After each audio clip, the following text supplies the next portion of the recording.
Buenos días, me presento. Mi nombre es Sebastián González, soy estudiante de Ingeniería Civil Eléctrica en la Universidad Tarapacá de Arica, y en esta ocasión les hablaré del transformador de potencia.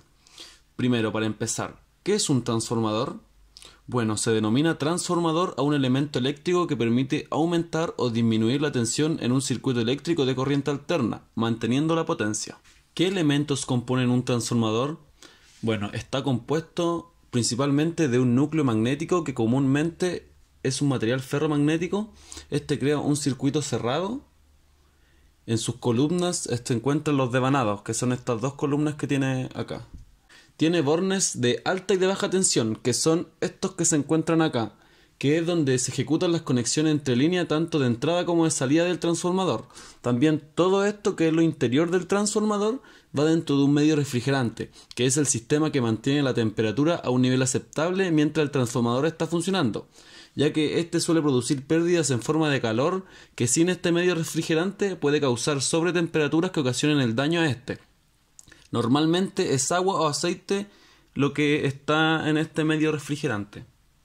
También posee un tanque o cubierta que va exteriormente al transformador y que mantiene el líquido refrigerante dentro del transformador para que no tenga fugas. Estos pueden ser elaborados con formas lisas, con aletas, con radiadores y con ondulaciones, donde su elección dependerá directamente del medio de refrigeración y del tipo de aceite que se use.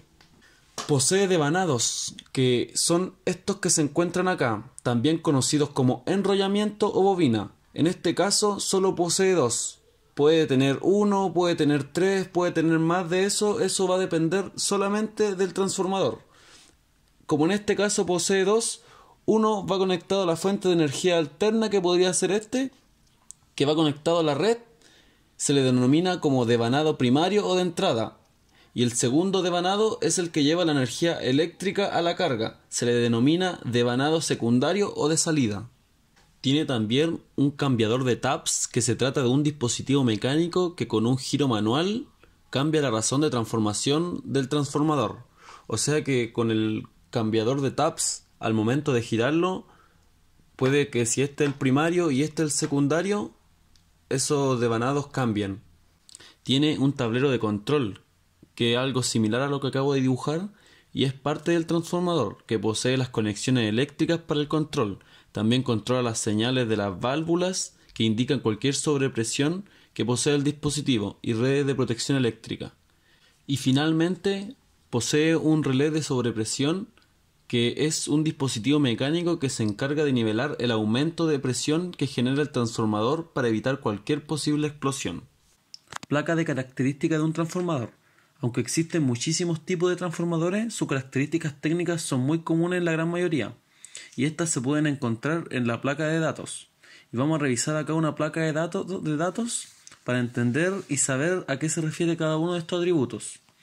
Bueno, tiene un lugar que dice 3 fases, que se refiere que puede ser de circuitos trifásicos.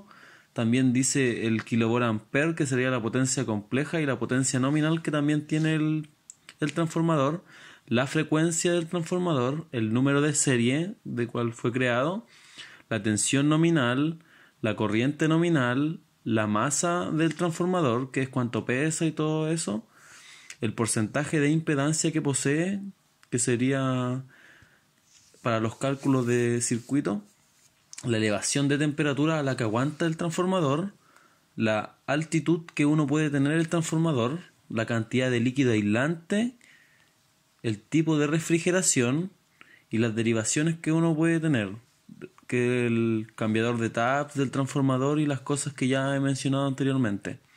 También tiene un diagrama vectorial o diagrama de conexiones, fecha de fabricación, el tipo de conexión que tiene internamente el transformador, la fecha de manufactura del transformador, la norma de diseño, la eficiencia.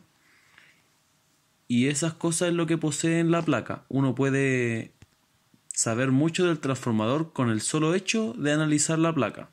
Por ende, es algo muy importante que uno debe fijarse. Bueno, y una muy buena pregunta sería ¿cómo funciona el transformador físicamente hablando? Bueno, el principio de funcionamiento de un transformador se basa en el fenómeno de la inducción magnética entre dos circuitos. Recordemos que un transformador eléctrico tiene un devanado primario y un devanado secundario. Al conectar el bobinado primario a una fuente de tensión alterna, que podría ser la red, se produce una inducción de flujo magnético en el núcleo de hierro, que es esto que está con rojo, haciendo que el transformador funcione y cumpla su principal función. ¿Cuál es la relevancia del transformador? La gran relevancia que tiene se debe a que gracias a ello ha sido posible el desarrollo de la industria eléctrica. Su utilización hizo posible la realización práctica y económica del transporte de energía eléctrica a grandes distancias. También, como ya mencioné anteriormente, el transformador funciona con corriente alterna, y como ya sabemos que gracias a Faraday todo funciona con corriente alterna, hasta los enchufes de nuestras casas, por ende necesitamos transformadores de distintos tipos para utilizar nuestra tecnología. Existen dos modelos de transformadores al momento de estudiarlos. Uno es el transformador ideal, que es una máquina sin pérdida con una bobina de entrada y una de salida. Comúnmente este modelo se utiliza para explicar y ejercitar el estudio básico de transformadores. Y también está el otro modelo, que es el transformador real, que es una máquina con pérdida en forma de calor. En los transformadores ideales siempre suponemos que los conductores de las bobinas carecen de resistencia, pero lo cierto es que posee una resistencia que, como ya sabemos, depende de la resistividad del material, de su longitud y de su sección. También suponemos que no se producen efectos de dispersión de flujo magnético, y eso no es lo cierto. Ni la permeabilidad del núcleo es infinita, ni la del medio circundante es nula, por lo que siempre existirá un flujo de fugas en cada bobina que no circula por el núcleo. Y por último, que en el material magnético utilizado en el núcleo no se producen efectos de histéresis ni corrientes parásitas, y eso tampoco es cierto, ya que siempre que se aplique un flujo al núcleo habrá pérdida en el hierro. ¿Qué es un sistema eléctrico de potencias o SEP? Bueno, es una red de componentes eléctricos instalado para suministrar, transferir y usar energía eléctrica.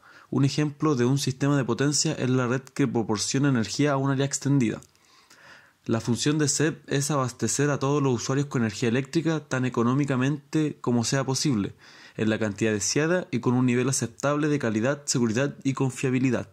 Un SEP se compone de tres partes o subsistemas, que es generación, transmisión y distribución.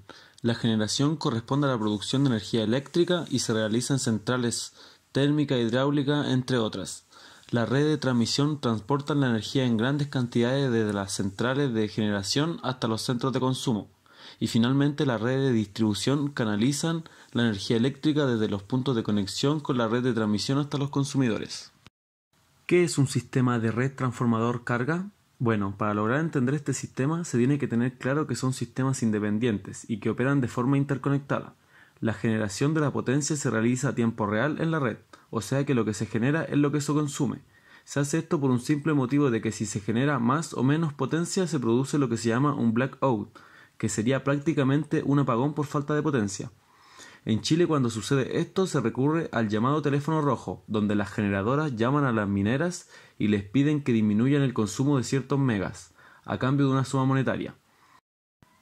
En la carga es donde está el consumo, y la que le dice a la red cuánto tiene que generar, y el transformador es el encargado de transportar la potencia generada, y de que sea utilizada por la carga debidamente elevando o reduciendo el voltaje.